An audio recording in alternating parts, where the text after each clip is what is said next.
Doing really good. Happy holidays to everybody.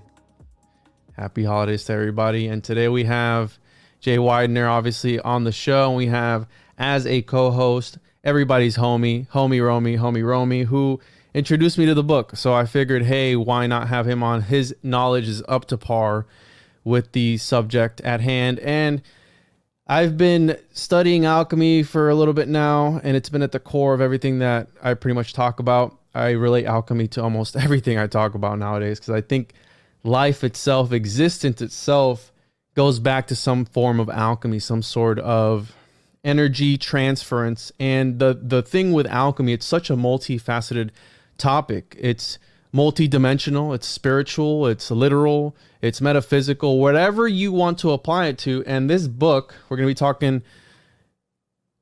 talking mostly about the mysteries of the Great Cross of, it's not Hendaye, is it? It's, you say it differently, right? Well, it's Undaye in French, but Undaye.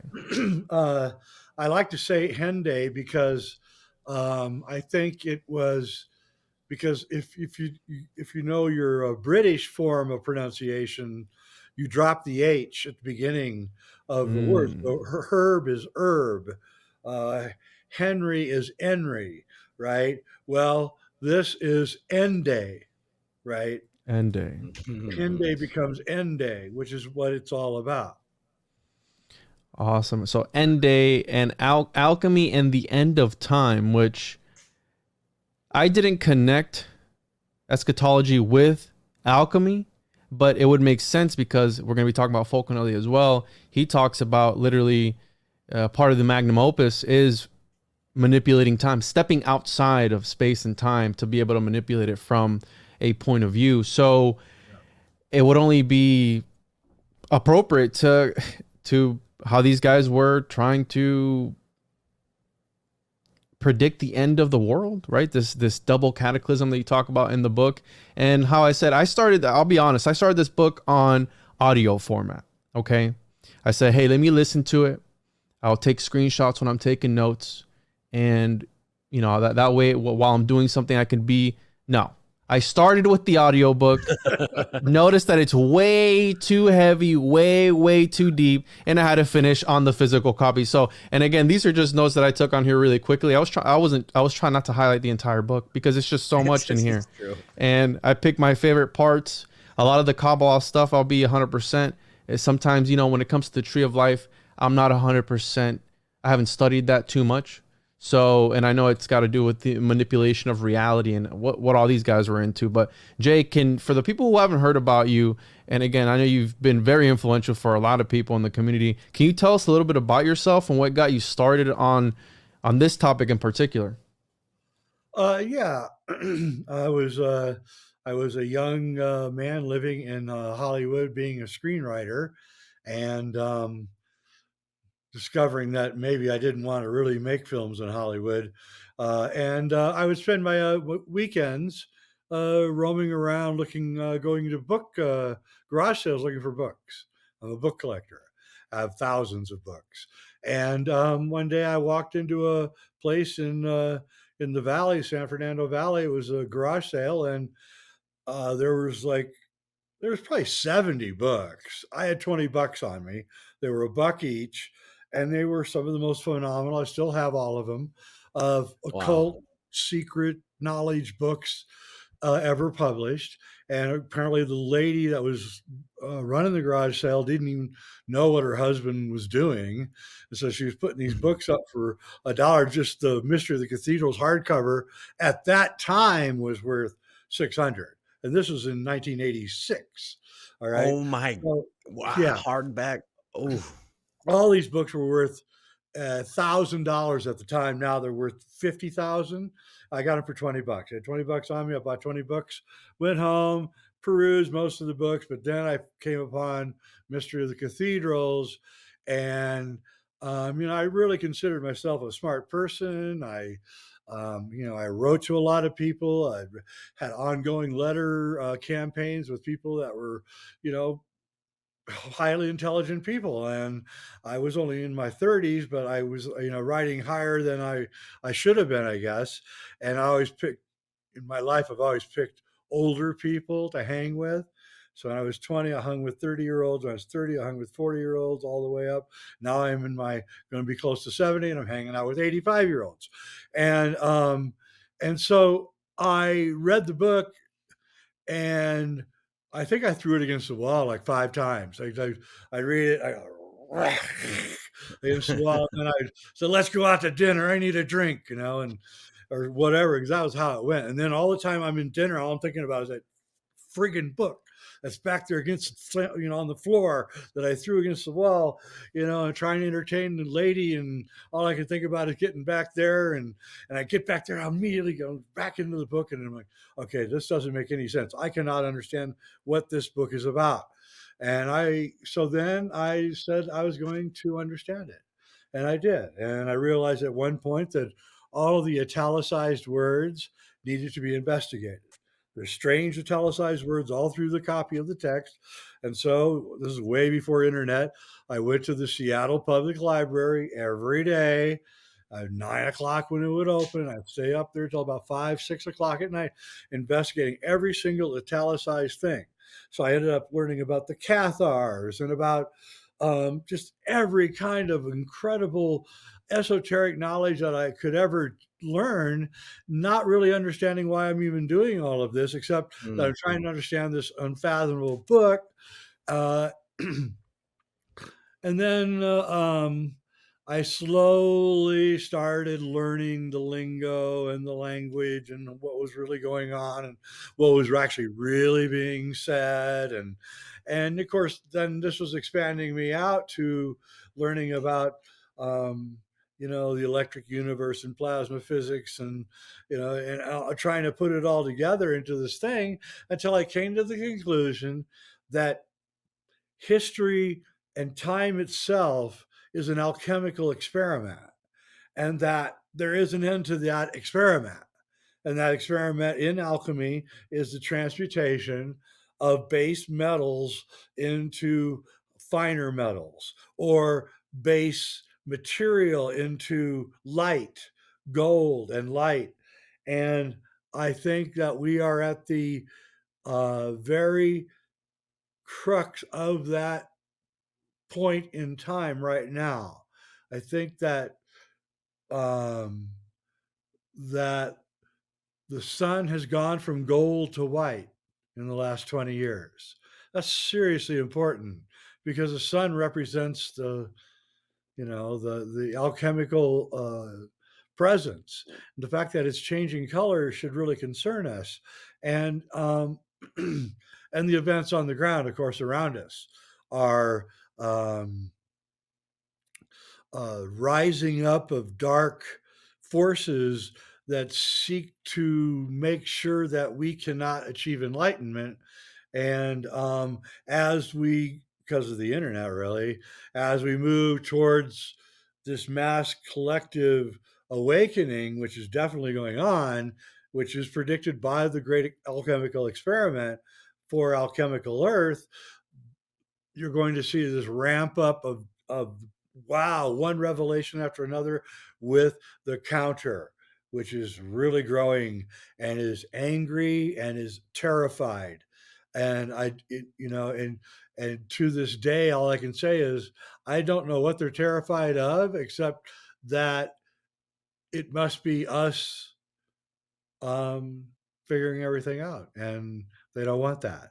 And so, as we begin to figure everything out and realize that we are great enlightened beings who come from a great, incredible past of a race of people that were incredible, that could build and do almost anything.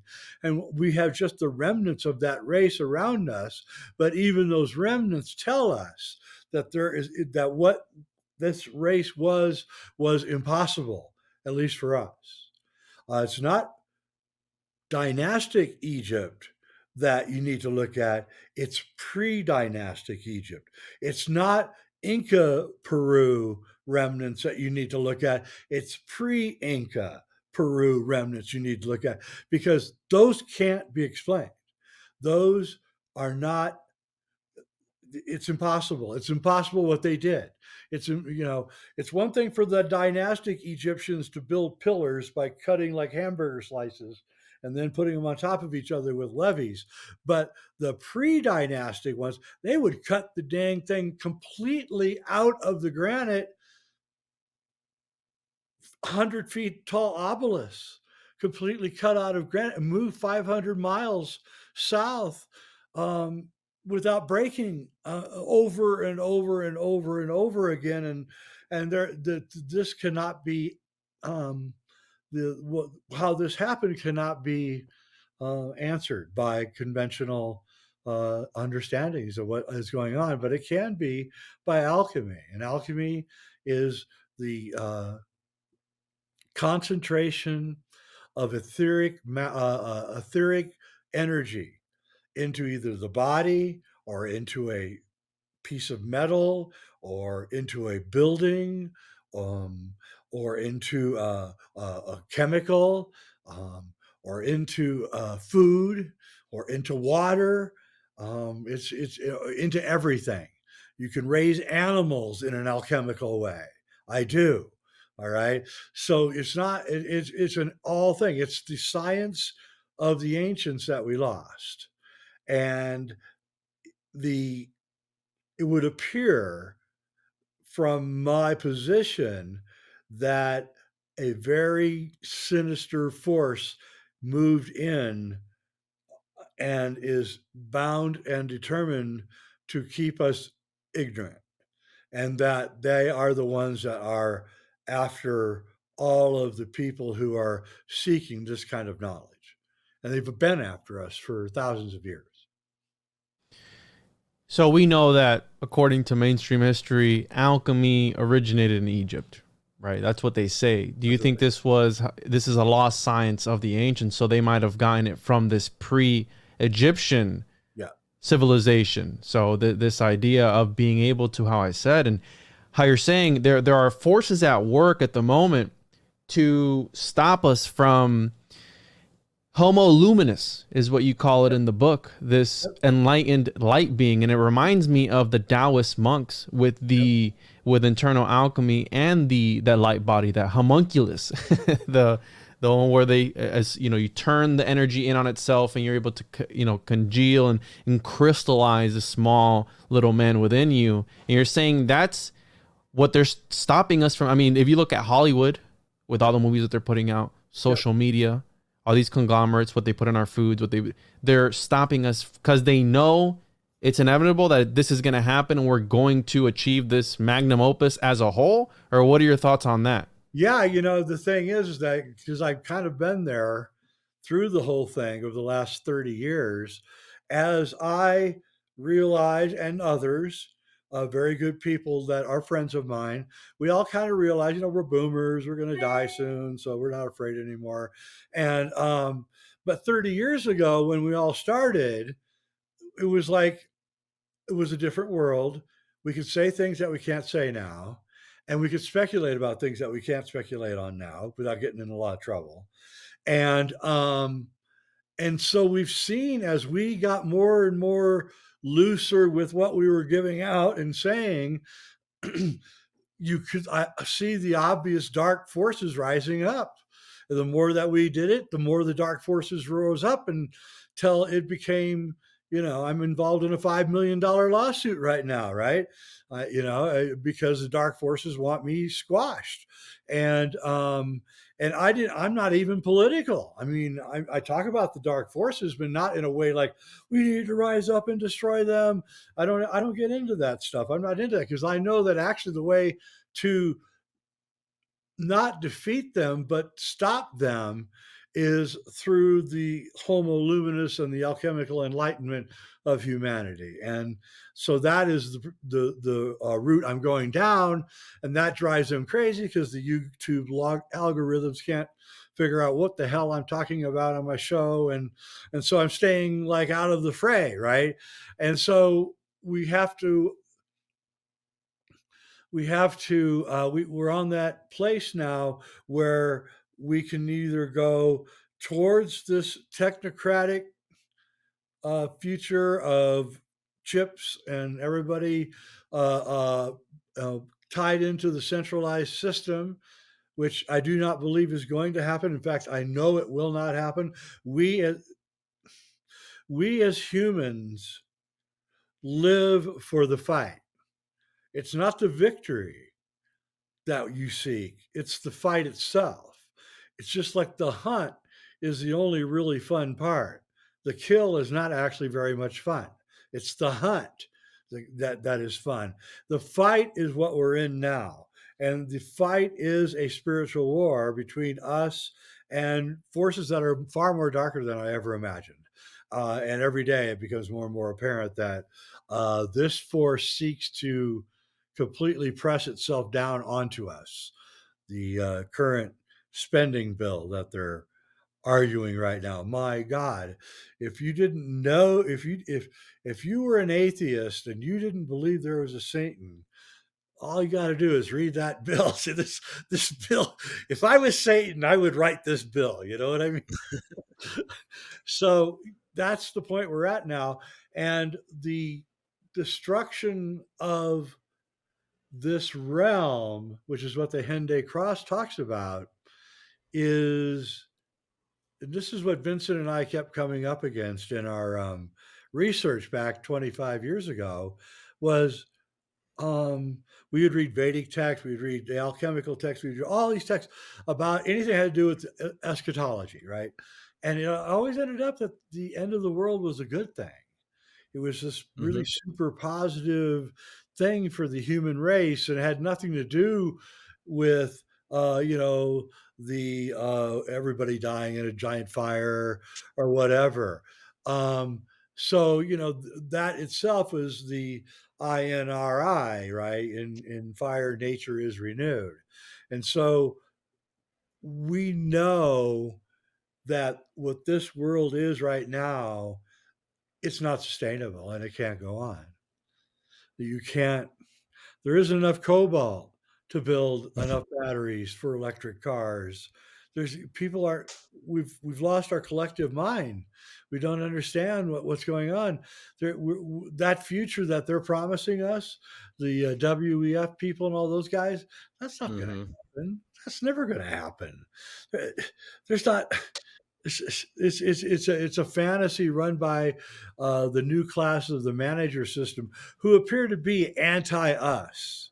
That's all. Well, it's the transmutation of a fictional reality into our actual reality. So my whole thing is, if they're against alchemy, but why is it, Jay, that they're against us finding about these arts and using these things? On my show, I talk about these things in order to unveil it. Right, that's what the apocalypse is, the unveiling, to talk to people about it, to bring awareness to it. Now, why is it that they try and stop us from discovering this, but yet they use these same tricks against us, almost as if it does actually work? What are your thoughts on that? Because if you look at Hollywood, government, and all these things, they're using alchemy real time with their symbolism, with their words, with everything that they do, and any exchange of money is alchemy. And if you follow, like Tracy Twyman wrote about, if you follow the foundation of the monetary system that we have today, it has alchemical roots.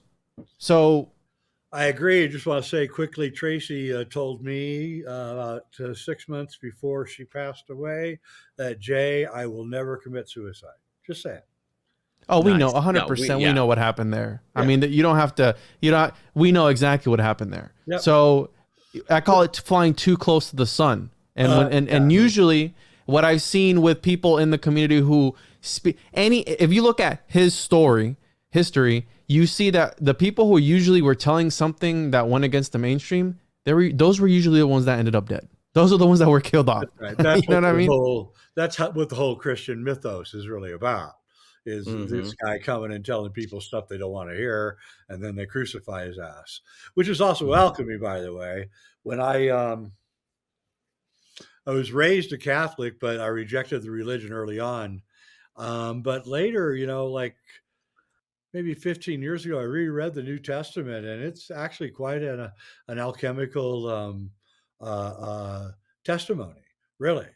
It's all about the speaking truth to power, and then having power destroy you, and then you through alchemical methods. You are resurrected to defeat those powers. And whether that story is true, it doesn't really matter. That is an alchemical process, and it is about your body as a crystal or a Christ, um, being reborn into light, and so, in a way, Christianity is the most alchemical of all religions. Although um, uh, some esoteric Judaism gets close, only because it retains the Egyptian messages that Mm-hmm. that somehow got into the Hebraic text. In other words, the tree of life and the geometry of existence and sacred geometry, and somehow managed to go from Egypt into the Canaanites or the Phoenicians, who I believe are the ones that we should be talking about as Mm-hmm. far as the alchemical purveyors of knowledge on the planet. I would say it was probably the Phoenicians who lived in Israel and Lebanon area and were extremely influential throughout the world. I believe that they are the ones who somehow found the original alchemical texts and translated them, and then went out into the world with their ships to see if what these texts were saying was friggin' true, and it was. And these are the Pura Reis maps comes from, where South America and Antarctica are clearly delineated before there was an ice age. Um, and people like Graham Hancock know all this. His a great show, Ancient Apocalypse, is all about this. He doesn't know any of this though. He doesn't know alchemy. But he's a good journalist, and he Mm-hmm. discovered it. So yeah, that the Cross of Hendaye is a monument by a secret society of advanced uh, people, uh, and it was there to tell us about the past event of a gigantic double catastrophe, which I believe no longer believe the double catastrophe as described in the book, by the way, because of new research. So I believe that the double catastrophe is probably more akin to a marriage between Graham Hancock's comet theory and Robert Schoch's solar flash ending the Younger Dryas theory. They're both the same. So the double, and it's clearly shown on the sun face of the Cross of Hendaye. So you have four objects in the corners, and then the angry sun, and the four objects I believe are the comet that came 13,000 years ago, broke into four pieces. Mm-hmm. Bunch of pieces hit Canada and North America, causing the Younger Dryas. And for 1,400 years, we were thrown into the coldest period Getting some ever. feedback. Is that me on my end? I'm sorry. No, I don't know. That sounds good over here. Let me turn down a little bit. Okay, hang on. So, and then I believe that first the comets came, crashed into the Earth, caused like a nuclear winter, created the Younger Dryas. 1,400 years, the biggest cold that ever happened occurred. Hundreds of thousands of species disappeared, and then the solar flare came, melted the ice that had built up over the Younger Dryas almost overnight, maybe 2 weeks. Everything come flooding through the floods up in Washington State. The Sahara Desert appears to have had gigantic floods. It's as if this huge ice buildup happened, and then wham, it came down, and literally the oceans rose 400 feet. And that happened about 11,500 years ago. And that's a double catastrophe. It was the most Mm. trying event in human and probably historically for the mammalian life forms on Earth. It was horrifying. Do you think that through the process that we see as the transition and the evolution of religions over the the centurion, right? From ancient Egypt and pre-dynastic Egypt. Speaking of religion in an alchemical sense, that each time that religious syncretism takes place, it almost each time that a religion sits upon another and absorbs its energy almost, like the passing of the stone of destiny or something along those lines, to absorb that religion. Do you think uh, that's an alchemical process that is almost what the powers that be have been really trying to like tote around to make something new each time that religious syncretism takes place? And if so, we found ourselves in such a uh, transmutative muck in modernity, through this crazy alchemical process and history of these higher echelons of power. Yeah, I think the powers that be have a lot of control over religion. I'm pretty sure that the same group that, Mecca, where Muhammad was a big, huge outpost of the powers that be, as was Hmm. Jerusalem around Jesus's time. And I think that the actual religion itself is grassroots. But as it rises up and gains popularity, then they come down and they change, as we know the Romans did to Christianity. They Hmm. Hmm. rearranged everything and made it look like the Jews had committed deicide, and therefore they could go in and conquer Jerusalem, because that was a big problem for the Romans at the time. And but I think that there is this alchemical underpinning to religion and to spiritual thought that is free of the powers that be. And that's what drives them crazy. Because Yes. you go down, like, how is the powers that be going to stop me from saying that I have a um,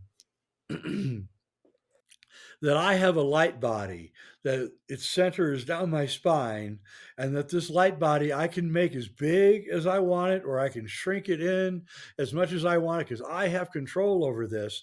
And this light body can become so strong that it can influence nature and animals and people all around me, if I so desire. Now, they can't stop me from saying that, because they probably don't quite understand what I'm saying. But if everybody understood what I was saying, then they would be defeated, because all you have to do is just expand our light body and blow them out of the water. So they've created what I call light body constriction areas, which are called Ooh. cities.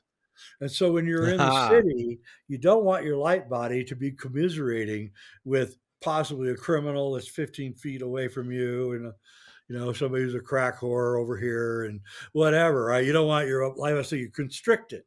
You're in the city and you're like, I can feel it when Yeah. I live in the country where I can let my light body go out.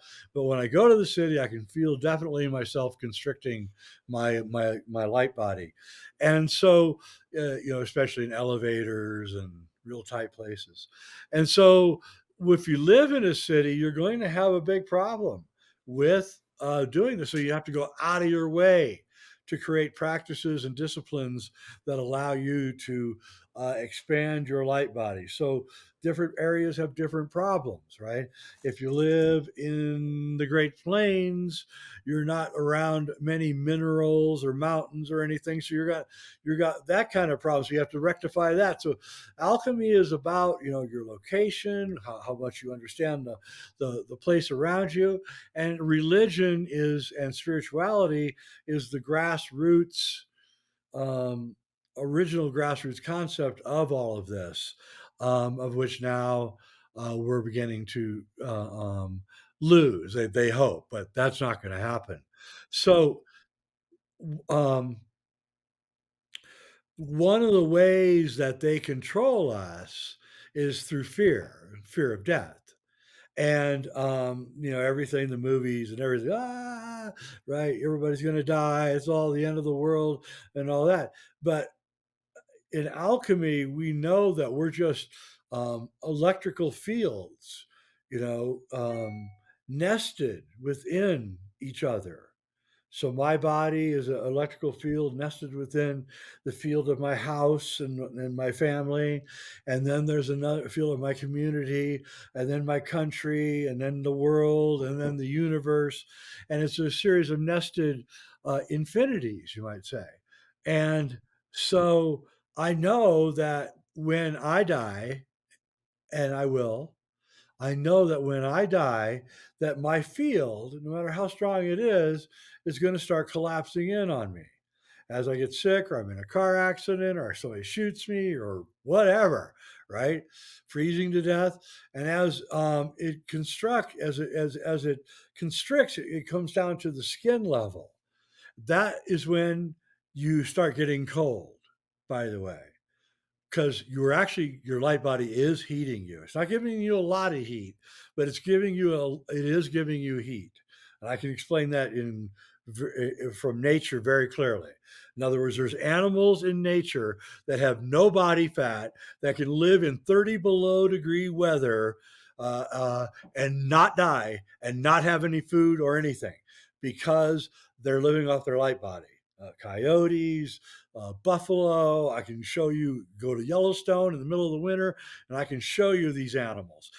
I can show you coyotes that weigh 25 pounds, full grown coyotes that are shrunk down to 25 pounds, completely fine. And by spring, they're going to be up to 150 pounds.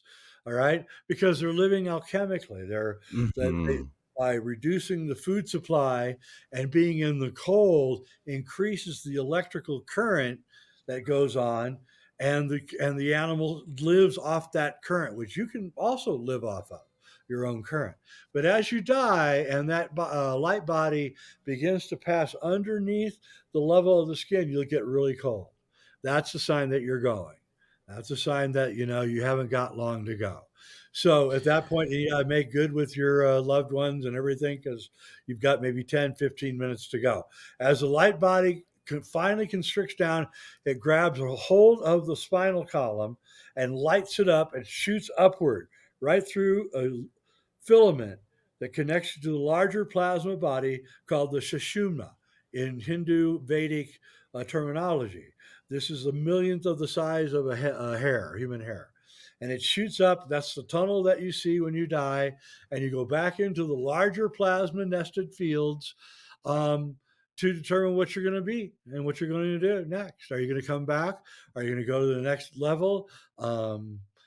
Did you spend your time wisely here in this existence? That's like the super most important question that's going to be asked of you when you pass into the next realm is, what did you do? Did you spend your time masturbating and watching the Lakers, or were you actually doing something with your life? Were you helping people? Were you helping yourself? Were you working every day to try to make yourself better, more honest, in a fearless manner with the world? And this is the path of the wizard and the alchemist. And so there's nothing to be afraid of. um, there's really, the only fear is what you have to fear. I'm sure if you saw a mountain lion on the path, you would be very afraid, and you should be, and you should react as a person filled with fear, because you don't want to lose your life in a gory way. But as far as the final ending of this reality, there's no ending. It's fire. Nature is renewed. You are always renewing yourself. Hmm. You are a eternal spirit that has somehow been graced with a body so that you can eat and touch and fuck and all the great things that exist in this world. And you're, one day you're going to go. When you go, you're going to take all of that with you, and it becomes part of the electrical etheric record, the Akashic record. And that is what alchemy is. Alchemy is this understanding of this larger field. And so what alchemists try to do is they try to take this etheric world, this etheric force that's all around us, and concentrate it. That's it. That's it. They try to concentrate it in their tantien. They try to concentrate it in metal. I have a chunk of gold that I concentrate these energies into, and then I flake some of it off every once in a while, and I drink it in water. Jay, And can I ask you, are you an alchemist? we're all alchemists. A You know, it's practicing alchemist? of course. Nice. Of course, I'm a Because practicing alchemist. My morning drink takes almost a half hour to make.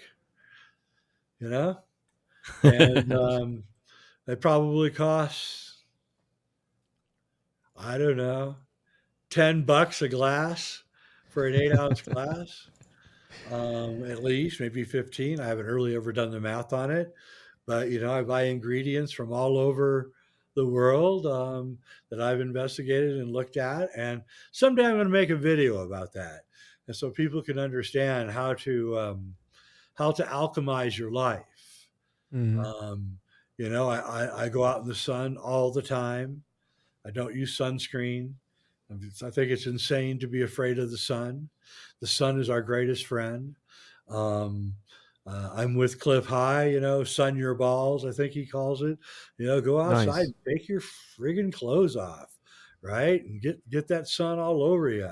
Don't be afraid. Don't listen to those idiots that tell you that you're supposed to be afraid of the sun, right? You're not supposed to be afraid. You get out, get some fresh air, and eat organic food. And if you eat meat, which I do, you know, make friends with the animals that you're going to eat.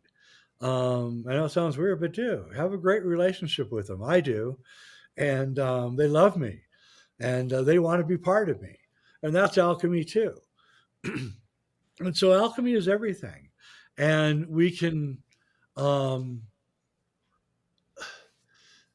Once you understand how powerful and strong you are, then you can start going into other parallel universes that are around us. And then you Mm. pick up more information from the beings and inhabitants of those universes. So, the funny thing about all this is when I first found that book, Mystery of the Cathedrals, I would have believed that I would one day be saying all this crazy shit.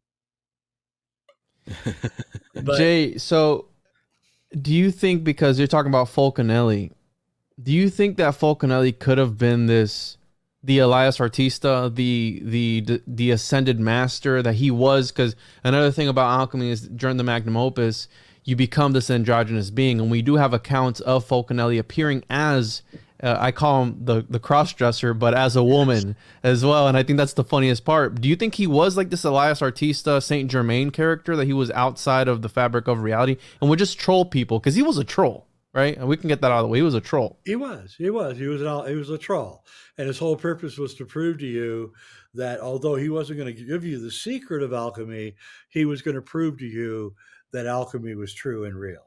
That was Hmm. his purpose. And so what he did was he did a mind fuck on you, where he would take only the most intelligent people could read the book.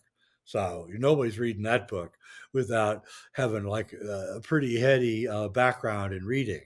So he's only appealing to the very top 2%, 3% of intelligence, and he's challenging them from the beginning, like saying, "You don't know crap. You don't know anything. You think you know everything. You don't know anything," and so you get pissed off. And that's the whole point of trolling. That's what trolls do, right? They piss you off. So then you get suckered in by the troll job, and then pretty soon you're in there, and then you're like going, "Holy crap, this is all real, and everything I thought I knew was completely wrong." And then you get embarrassed. You go through that whole part of your existence where now you got to go around and tell everybody that all that arrogant crap that I was feeding you was all wrong, and now I'm super humble, and that's hard to do too, especially when you're arrogant like I was. And but it was a humbling experience. And so yes, I think that Fulcanelli's whole purpose was to take a certain kind of individual and transform them, to initiate them. It was Initiate. he was like, okay, all the masters are gone. He implies it over and over in the book that all the great masters are gone. They've all gone off to wherever they go to, and so he left this book behind.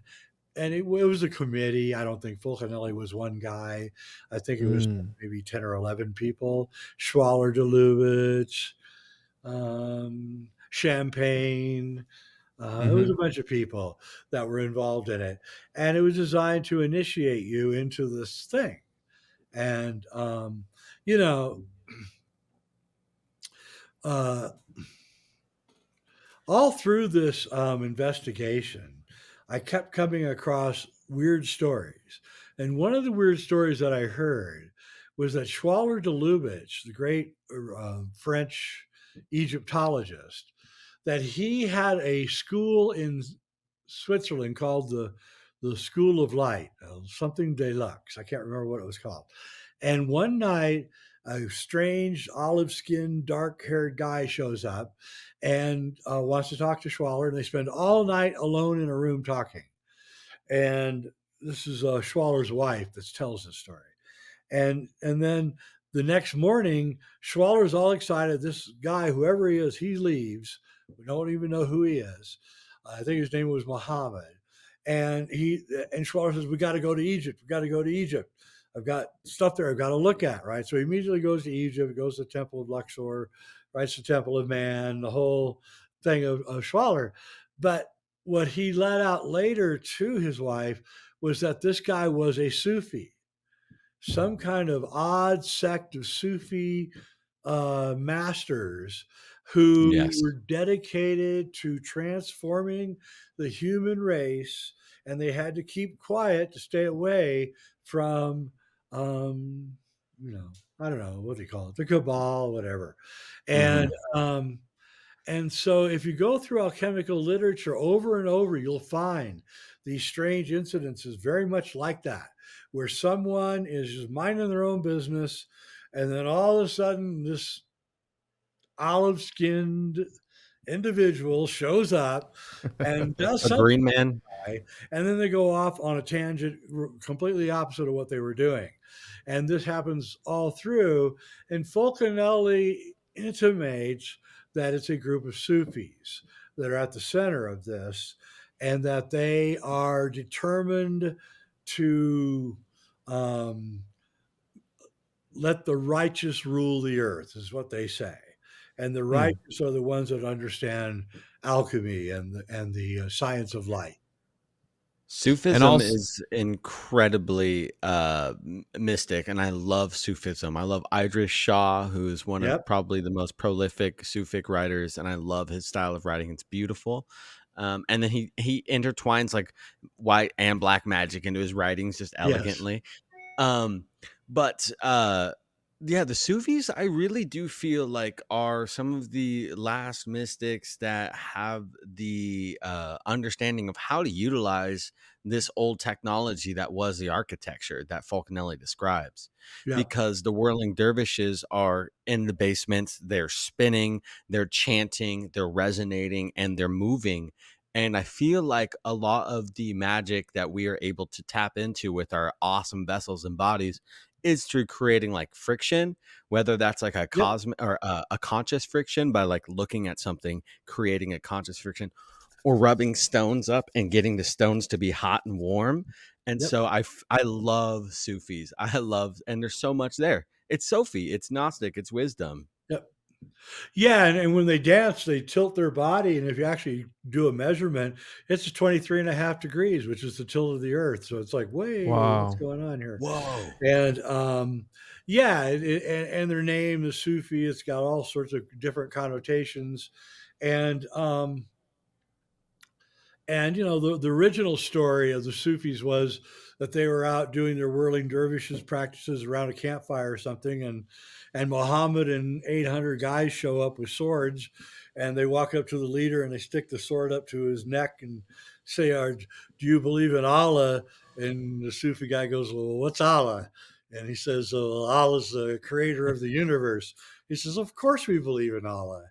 And then it didn't matter whether they were actually Muslim or not, they were immediately accepted in because they were smart enough and astute enough to know that the central core thesis of the Islamic religion was completely and utterly correct, and which is also an Islamic religion is also an alchemical religion, as the mosques are extremely alchemical and are concentrations of etheric power.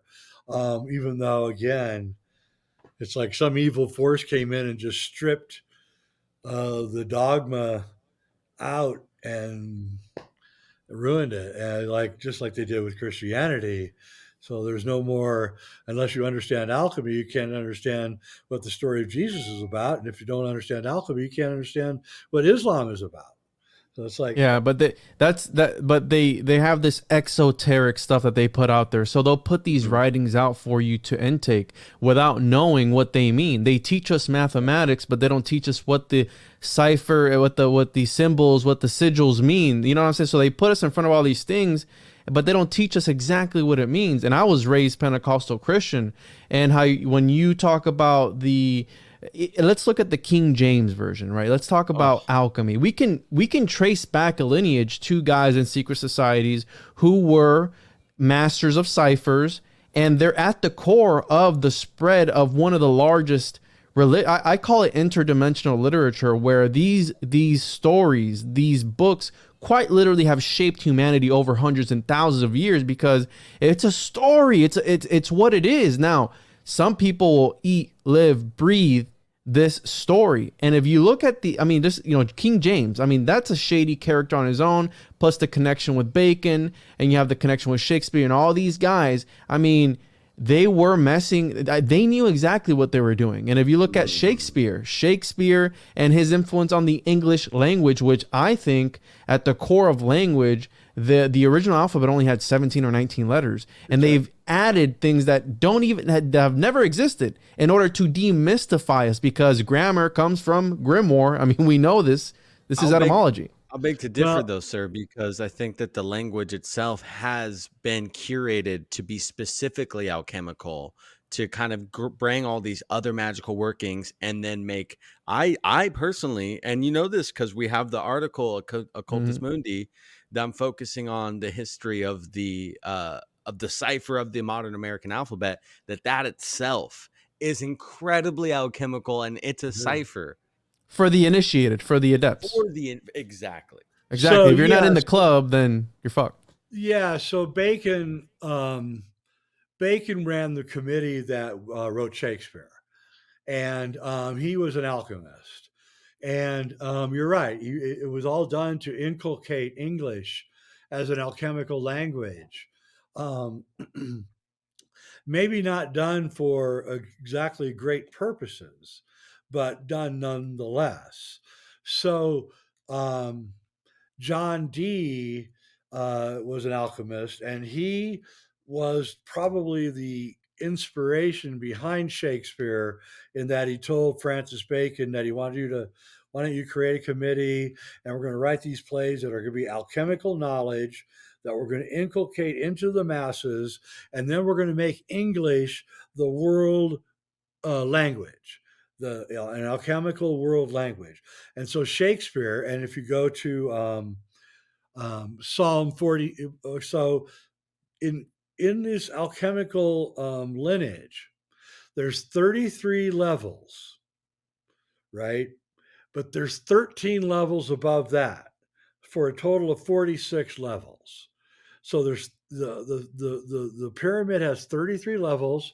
That's what everyone thinks is the top, but there's 13 more levels, for a Is total that of like 46. what would be Those the 13 capstone? guys run the bottom pyramid. Okay. So Francis Bacon was a 46-degree Freemason. He ran the very top dude.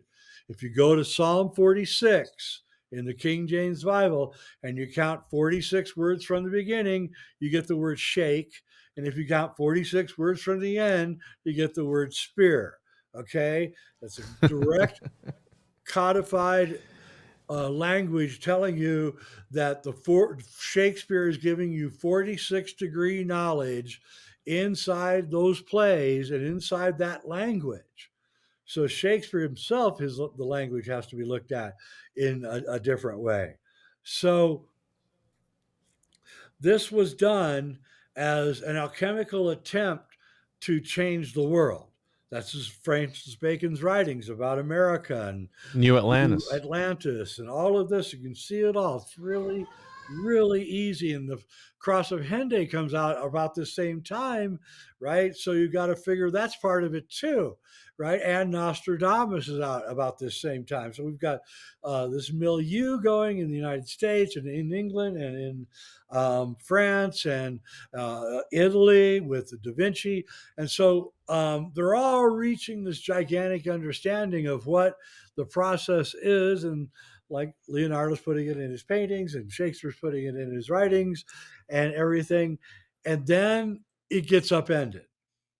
Then the whole thing, Oh shit. whether you like it or not, it gets upended in 1666 with the Great Fire of London. Oh And yes. so in 1666, so in 1665, um, Lord, I'm going to forget his name, the first Hero. prime minister of England. I always forget this guy's name because I hate his guts so much. But anyway, I can't remember his name. It'll come to me. He was the first. They overthrew the king in the English Civil War. Walpole, Uh, Sir Robert Walpole. no, begins with the B. That's Britain's first. This is the chronology. So I'm trying to Anyway, look he here. outlawed Catholicism in the British Empire. So that's where Mary Queen of Scots and all that came from.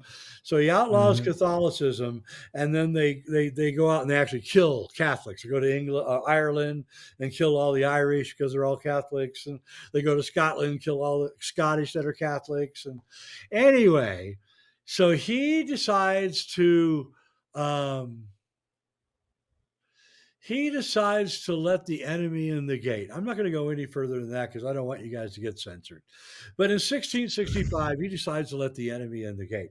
So the enemy comes in the gate, and the enemy is a bunch of bankers.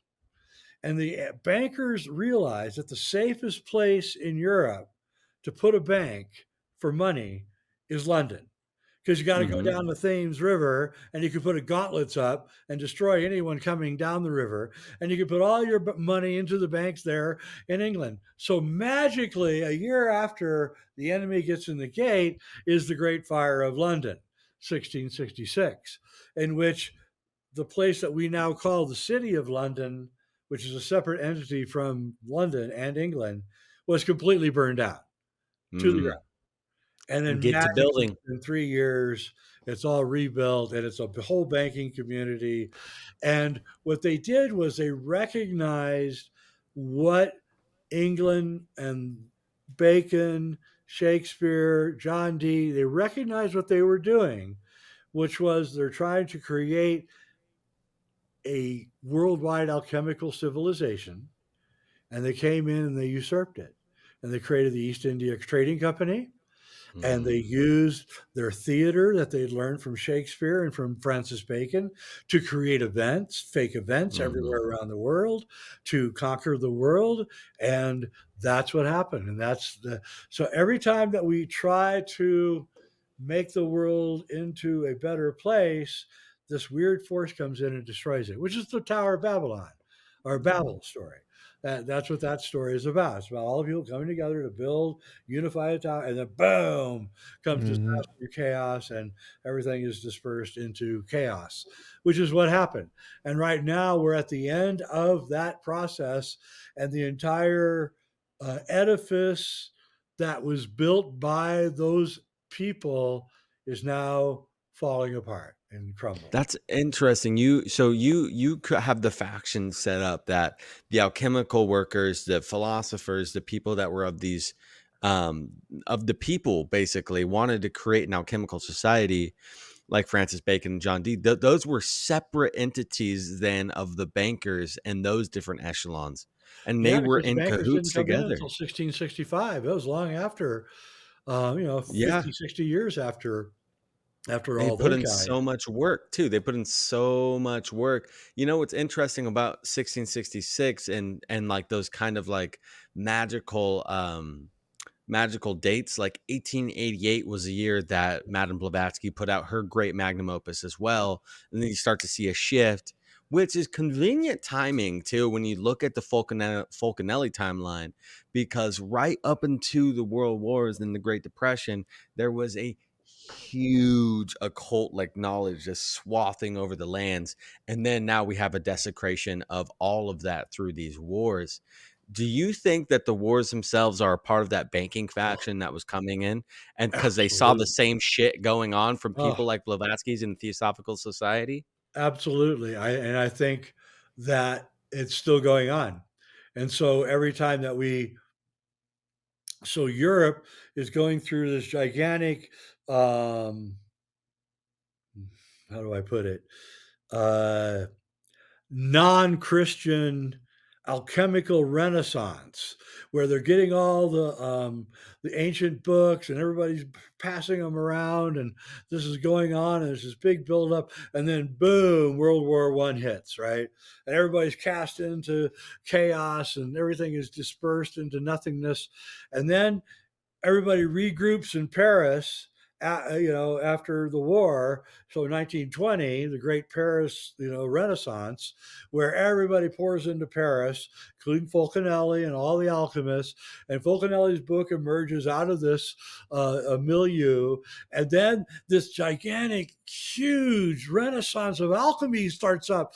By 1930, it's just like, whoa! It's going in America and England and France and Italy, and everybody's like super into it, and books are being written, and I have them. They're gone now, but there were amazing books exploring ancient ruins and what they mean in America, and it was amazing. And then boom, 1938, crashed down, and out of this, I call this Project X, because I believe this whole project is being financed by somebody. This whole alchemical project.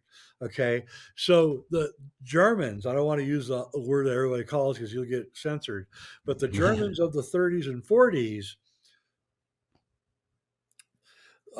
the certain group within, the word has two S's in it, there's a group within that group, and that group was, sent out and financed to investigate Fulcanelli, the ruins in the mountains of the Andes, the Mayans, the Tibetans, everywhere. They went everywhere. They went all over the world, and that was financed by the Germans because Hitler himself was obsessed with trying to find the alchemical secret. I know this is shocking, but the very first thing that Hitler did when he arrived in Hendaye, France in 1938 or 1940 was he went straight up the hill from the train station right to the cross. It's like 500 yards, maybe. No, 1,000 Wow. yards. So right up the hill, he went right to the cross where he supposedly met somebody and they had a long conversation. Okay. So I'll be very careful here, but it is very possible that what we think was going on in 1930s, 40s in a certain place in Europe may not be what we think it is, because the same exact forces came in just like they did before and destroyed it. And It was an occult war. It was a war for Mhm. occult powers. I it mean, we was. can say that. Obviously, we know that history has been obscured, and maybe and I'm not denying anything, No. but we have to take into consideration all the possibilities. Okay, I'm just gonna say that. But I'm sorry. Continue. And we know that early on, when those particular people actually took power, like in 1938, or they made a specific request to study non-establishment science that went out from the very top to the scientific community of that country to study non-establishment views. And so all of these theories started rising up that were pretty amazing, including how the ancient Vedics powered their flying craft, their Vimyana, and all sorts of stuff about Mercury as an alchemical product, and so I'm not defending anybody. I'm not defending somebody who did terrible things that they did. That's not what I'm saying. I'm just saying that it's just curious that every time that it looks like somebody's actually spending the money and investing in looking into this, that the same exact group comes in to upend the whole thing. And then, right now on the internet, there's this big explosion of Tartaria, which is a great thing. I love it. But people Yeah. going back and looking at all these buildings, these photographs of buildings that don't exist anymore, and they're saying, what are these? What's going on here? How come nobody explains this stuff to us? And clearly, the buildings are alchemical vessels designed to bring down etheric Okay, energies into the. Jay, Yep. you're touching on something I want to touch on before we wrap up, Right. but architecture, because I'm real big into Pythagorean palaces, and I do believe that anything can be used as a talisman that can be charged, including the architecture. We have the Gothic cathedrals, which I didn't put two and two together, but the idea that the Knights Templar, through the use of alchemy, were able to fund the building of these great cathedrals, and not only that, but how you're architect as magician, where who were building these cathedrals. John Dee talked about architecture as being one of the greatest art forms. You needed to know the quadrivium and understand everything as a whole. So can we talk a little bit about the architecture? You have Vitruvius talking about how certain spaces are used for certain things. You brought up the cities concept, where they're trying to block our light body from being able to expand. They're also going to be implementing 15-minute cities. And if you know anything about Francis Yates and the art of memory, the idea of using models. And one thing that I learned recently was, because when you build a mind palace, right, you envision the palace and you line up the walls with all the trinkets and all this cool stuff. But I didn't know the psychic aspect of it, to where if you have a model of this building and you tap into the energy of this simulacra of the actual thing, that you're able to see the thoughts and influence people's ideas and extract ideas from people in the real building through the use of some sympathetic magical thing. So can we talk about the architecture and how these cathedrals could have kickstarted a literal transmutation of the ages, from the Iron Age to the Golden Age, the Enlightenment? Can we talk about that, please? I'm loving this because you're forcing me into showing you once again when an attempt at an alchemical transformation of society was tried and mostly succeeded. Okay, which was the building of the 500 more Gothic cathedrals all through Europe in the years from 1100 to 1400 And during who the Great funded Warming that? period. There was a great warming period in Europe where you could grow grapes in Scotland, and it was this amazing period. And the Templars had returned with their alchemical knowledge from Jerusalem, and they started this building process. The church itself never claimed that it was part of it. They weren't Christian edifices. Fulcanelli is clearly obvious about that, although like we were talking about, Christianity has an alchemical origin. So in that way, they are Christian, but mostly Egyptian. They're using the sacred geometry and things. And what that did was the church had been repressing Europe heavily up until 1000. You couldn't read, you couldn't write, you couldn't do math. Everything was outlawed. All you could do is work your field, give your stuff over to the duke who ran the feudal system, and then the church would get a little bit of largesse. So suddenly, with the building of the cathedral, you had to learn how to communicate, read, write, math, geometry, especially geometry. All these things became paramount importance. So suddenly, schools were started teaching these things to mostly males, who then went out and built these cathedrals. So it was an attempt by the alchemical Templars to transform Europe, which it did. In fact, there would not have been a Reformation or a Renaissance without, even mainstream historians say this, without the building of the Gothic cathedrals, which transformed Europe into, again, almost did it until forces came in and overthrew, and the Templars were overthrown by again, these evil forces that keep coming up, you know, so what can I say? You know, we have a theme in this show of of the alchemical renaissance being destroyed by the same damn dark force. I mean, it's like Mm. we're in the same families almost, you know. Absolutely. And how you're saying, because we have all the greatest, and I don't want to say greatest, but all the biggest minds of antiquity, and maybe not minds either, but because there's some bad people included in that as well, that they were trying to tap into, you know, this idea of World War II being some maybe alchemical or occult war, that the elites, the point is that the elites are wanting to tap into whatever this is. And maybe that's what the whole, you have movies like Star Wars with, I call him George Fucus now. Shout out to Gabe because he we did a Star Wars decode. But the idea that there is something that you're able to tap into and use, but you can use it for whatever is your pleasure. You could use it for good or you could use it for evil. But the point is that we have the elites tapping into whatever this is, and we have the idea of the cross led you to this place in Peru. Can we talk about the caves a little bit? Because you talk about this Mm. place of refuge where you're able to go to avoid this catastrophe. But also, I want to touch on, because I'm a big fan of Tracy Twyman's work, where what if it isn't just a physical place, Jay, and it's more like a hidden hyperspace kingdom, how Tracy was alluding to, that the elites are able to ascend to, right? This the Jacob's ladder, the third obscured pillar, the, you know, on the Masonic tracing boards. Is it a real place? Moon. Or So, is it a Stargate that when you get there, you are able to dissolve to this other reality?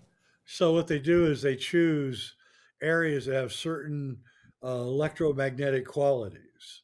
They like volcanic tunnels, for instance, because the lava has sealed the outside of the wall, so the minerals, the heavy crystallized minerals, are in a circle. So they're creating vortex hyperfields just on their own. And so they choose these areas. Fulcanelli means Vulcan Canelli. Mhm. Canelli is tunnel in Italian and in Latin, and Vulcan is volcano. So his name means tunnel in the volcano. And a lot of the places that he mentions, like La Puy in France, is a ancient volcanic site where you can actually walk down into the tunnels, as I have in Shasta and Mount Rainier. Okay. Yes. So, and these places are also known for what? UFOs, strange Mhm. sightings, weird places, underground cities, all this weird lore is always associated with these places because they're leak places in between the parallel plasma universes. And so, that's what you want. You want to be able to go into these places. So it's both. It's a physical place that allows you to enter in to a portal or a transdimensional place that allows you to receive information that is not coming from a three-dimensional source, information that's vital to you. And if you don't, when you're being given that information, you better be paying attention. That's all I'm going to say, because that's the most important information Yes. going to be given. And these things are everywhere. I mean, um, you know, if you take a dimethyltryptamine in a lab and you turn off all the lights and you strike say you've got a pan of the powder of the dimethyltryptamine, and you turn off the light and you strike it, you get an electrical spark that flies. Because psychedelics allow you to see these other dimensions. They create a small portal hole in not all psychedelics, but organic ones. And so, but even some are inorganic, like DMT. So, I believe psychedelics play a very important part in alchemy in the past. I think there's many books which are definitely pointing towards some kind of psychedelic way to get trans dimensional information. And so, Like Dante's Inferno. I've heard Dante's Inferno is a hint at DMT. yeah, no, I think it is. I think also the burning bush with Moses. I think a lot of this is just like, wow, this is like, if you ever tripped out on on good psychedelics, you understand what they're really actually talking about. And, I've gotten really good information from psychedelics, information that changed my life. I mean, really. And so I think all of these things are all part of it. And we're moving towards this collective point. All the longitude lines on a globe are separated at the equator, but as they move towards the pole, they converge. And I think that's what we're doing. We're converging now into this one area where all the knowledge of all this different stuff, from music to math to sacred geometry to psychedelics to astronomy to astrology, is all converging into this one kind of The group mind, Oculus.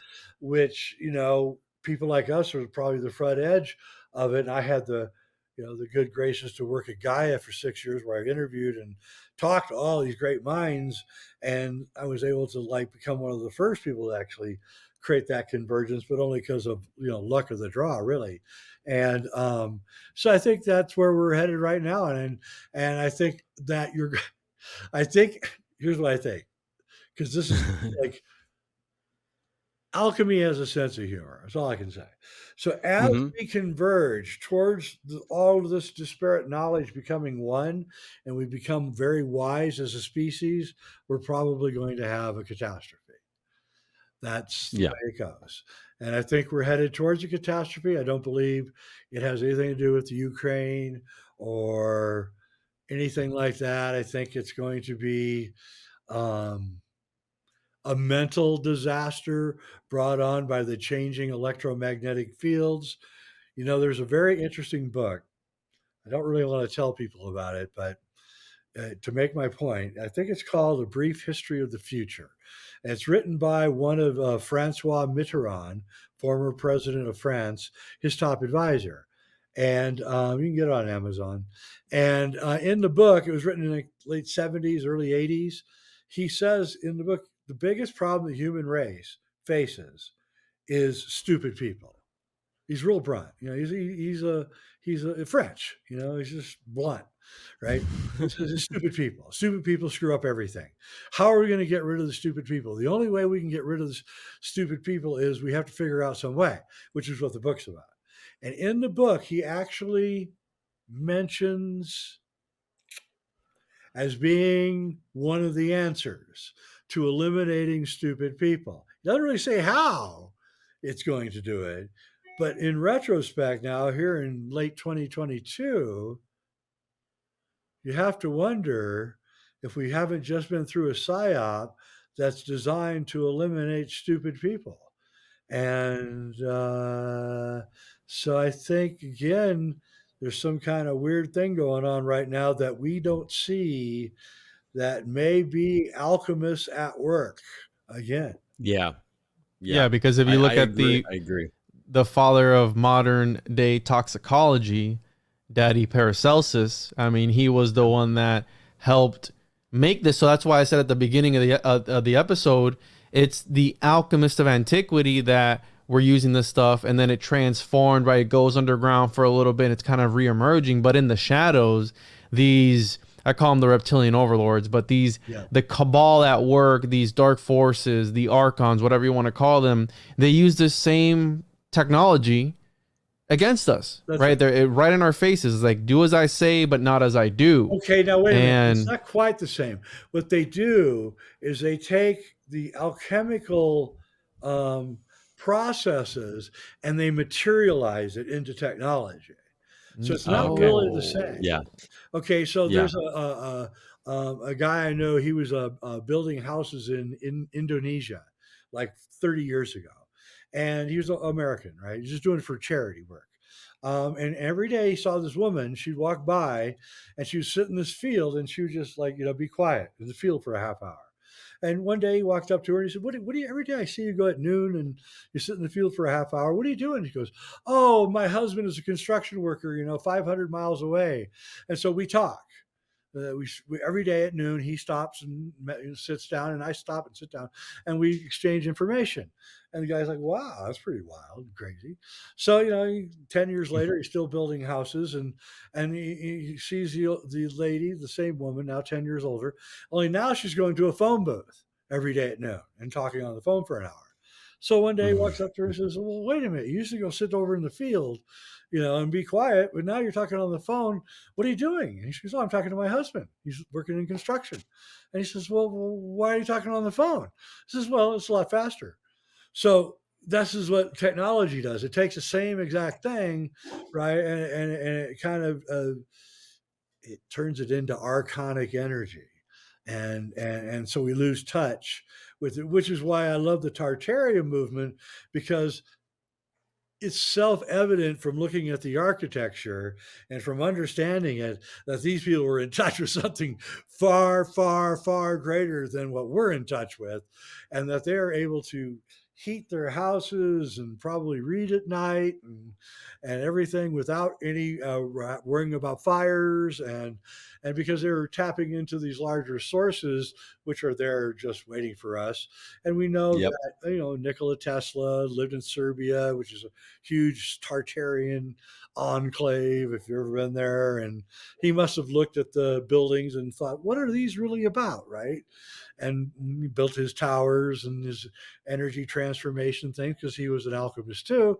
And yeah, and I think we're headed towards this again, where my hope and dream is that we're going to tear down our cities and rebuild them in an alchemical way, in a positive way, where we don't have the negativity that we have in our cities now.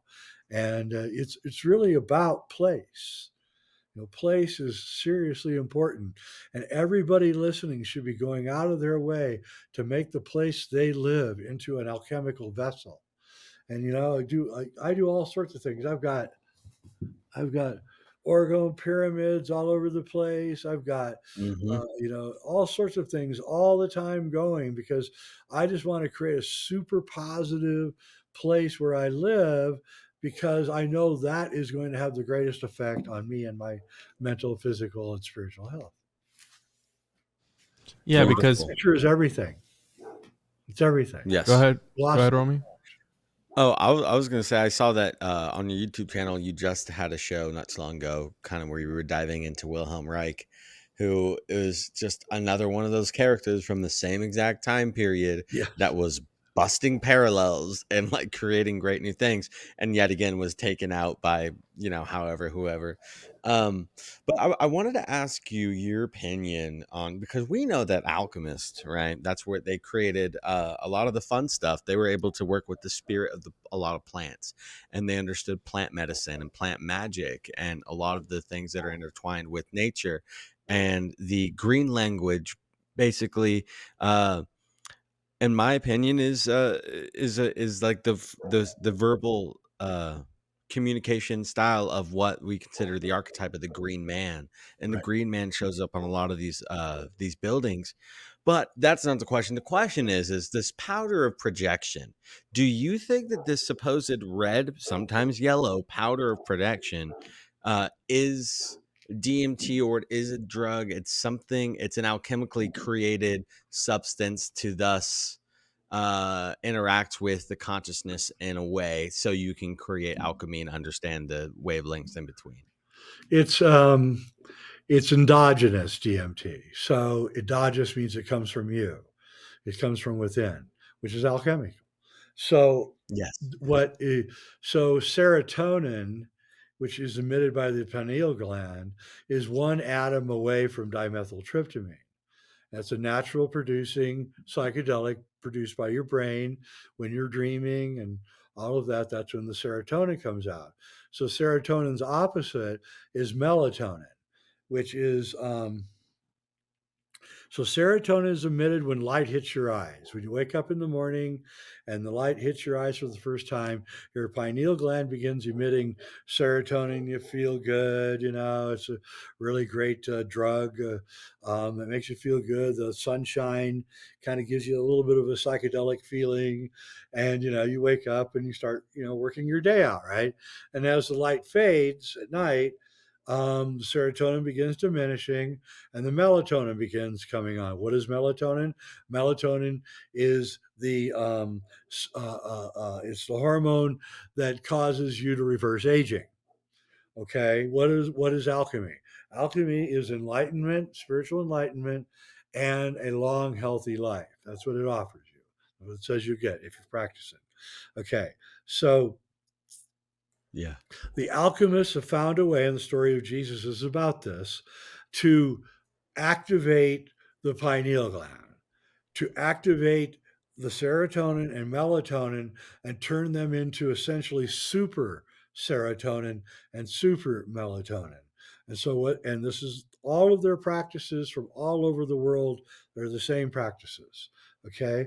So what the alchemist does, he has a secret society of friends who will help him, and then he has to help them. And they have a chamber, a light, dark, a completely light free chamber. Tomb of It would be the illumination. crypts under the cathedrals. It would be the king's chamber in the pyramid. Um, and then they would go into the dark room, completely no light, not even a sliver. Okay. And for 3 days, just like Jesus. Okay. And then they come out on the morning, and their alchemist friends take the practice is that you're placed into a casket, a light free casket. Okay. And your alchemist friends take you to the top of a hill or the top of the pyramid, somewhere where you got a good view of the morning light. You open up the casket, you're blindfolded, just like in Freemasonry. You're taken out. They take the blindfold off as soon as the sun starts hitting the horizon. And for the time that the sun rises, you stare into that sun. And, your knees will buckle. Um, you'll be overloaded by a DMT experience that's endogenous. It is your own DMT experience. And then after 5 or 6 minutes of this, they put you back in the casket, take you back into the dark room where that so 3 days in the dark created the first degree of super melatonin in your pineal gland. When you looked at the sun, that super melatonin was turned into super serotonin, which is a dimethyltryptamine endogenous experience. And then when they put you back in the room, that super serotonin turns into super melatonin, and you begin to regrow your nervous system, lose your teeth and regrow them, lose your hair and regrow your hair. Painful, long 40-day experience of the rejuvenation of the entire body. So you had the psychedelic spiritual experience of looking at the sun after 3 days of being in the dark. And then you have the rejuvenation experience of the living in the dark with the melatonin rejuvenating the body. So that's what they were doing. It's endogenous alchemy. It doesn't need to take any kind of thing. It's what the Taoists were doing. What's his name in Thailand is doing it right now. Montauk Chia is doing this. There's a dark room here in my hometown where they do it. The Incas were doing it in the caves. It's one of the reasons why the Cross of Hendaye points at the Inca caves, because that's where they were doing their light dark work. The cathedrals was the same thing. The crypt was the dark room.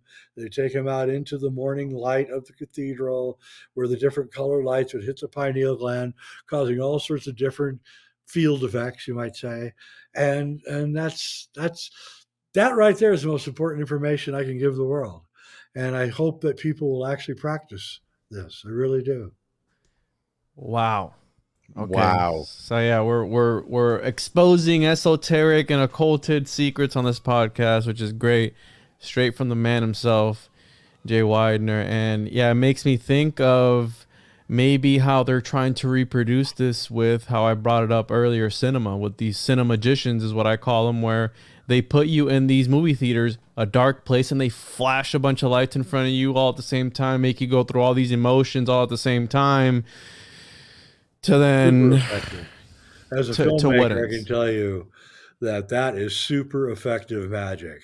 And to use the sound and everything is like it can transform you. And I'm about to go see Avatar 2, although I kind of don't want to, but I'm going to go see it anyway, just because I want to see what kind of tricks camera For on his. observation, for observational science purposes. One Exactly. of the things that blew my mind with that movie was because I'm a big Avatar fan as well.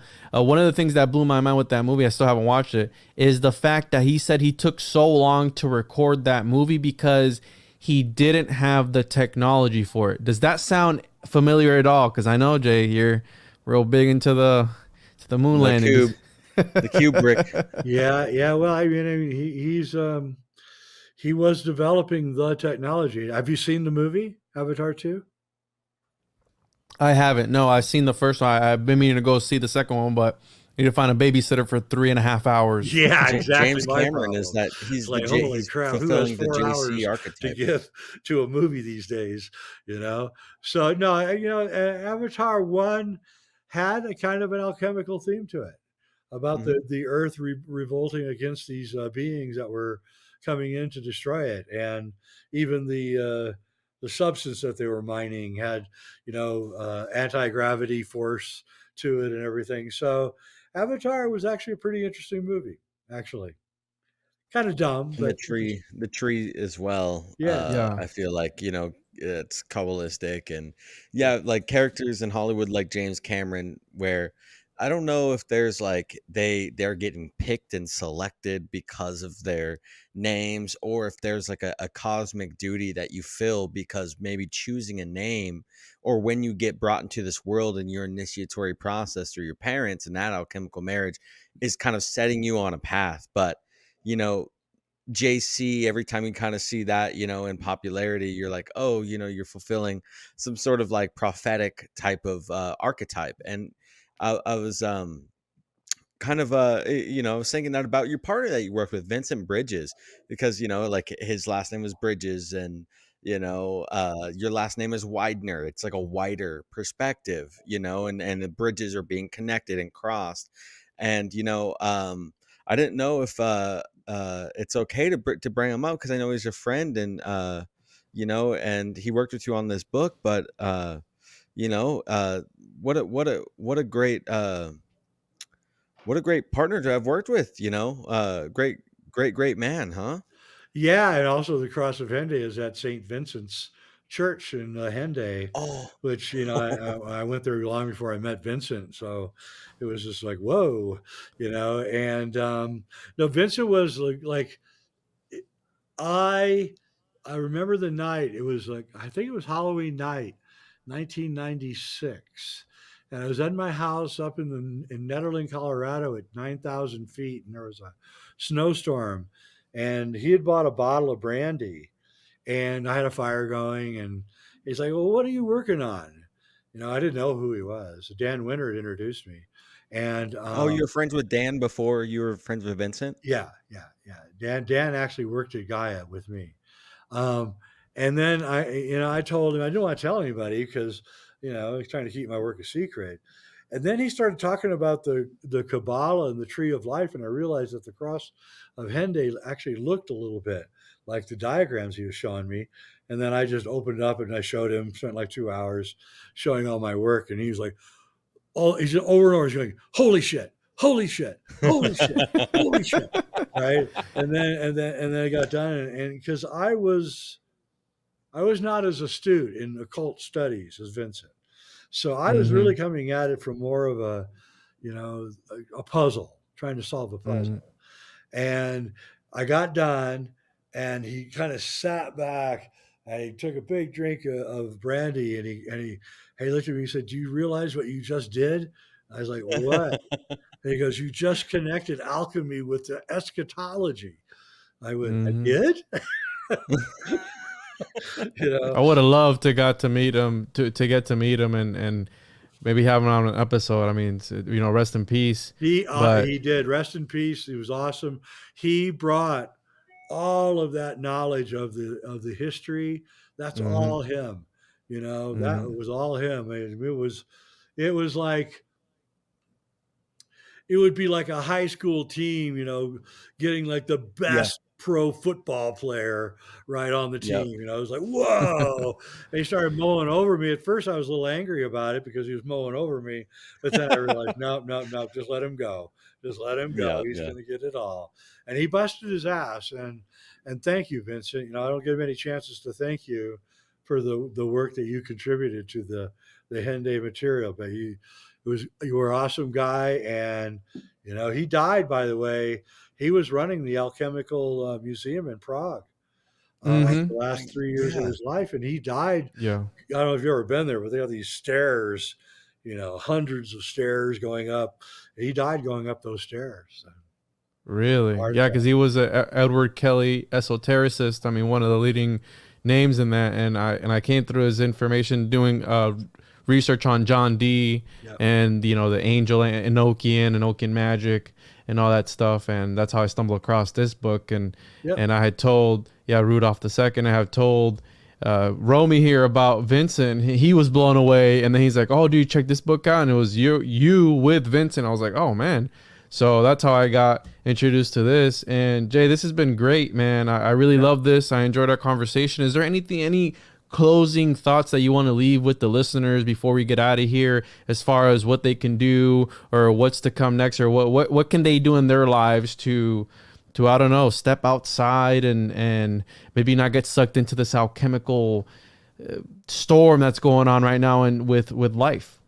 I would say just remember and realize that you are in control of your reality, and don't ever let anyone ever tell you that you're not. And I am living proof that this is so. I made it a scientific experiment to see if I could do what I wanted to do, and I did. And you can too. You just have to concentrate. You need discipline, discipline, discipline, discipline. That's what you need. You need to wake up every day and plan your day and devote your life to the seeking of knowledge and the spread of knowledge in a benevolent way, and don't ask for money, and you will be very happy with the results.